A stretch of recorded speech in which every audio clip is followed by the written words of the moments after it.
সম্প্রতি আলোচনায় থাকা আলোচিত ব্যক্তিত্ব হিরো আলমকে নিয়ে একটি বড় খবর সামনে এসেছে। বগুড়ায় নারী ও শিশু নির্যাতন দমন আইনের একটি মামলায় তাকে গ্রেফতার করা হয়েছে। পুলিশের দেওয়া তথ্যমতে বগুড়া সদর থানায় তার বিরুদ্ধে আদালত থেকে একটি গ্রেফতারি পরোয়ানা বা ওয়ারেন্ট আসে। এই খবর পাওয়ার পর থেকেই পুলিশ তাকে খুঁজছিল।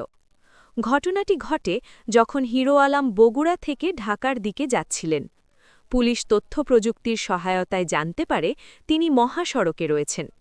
তাৎক্ষণিকভাবে সদর থানার একটি চৌকস দল তাকে ধরার জন্য ধাওয়া করে এবং শাহজাহানপুর এলাকায় ব্যারিকেড দিয়ে তার গাড়িটি থামিয়ে তাকে আটক করে। জানা গেছে এই মামলাটি প্রায় ১ বছর আগের। মামলার বাদী মিথিলা নামের এক নারী, যিনি হিরো আলমেরই একজন সহকর্মী হিসেবে পরিচিত।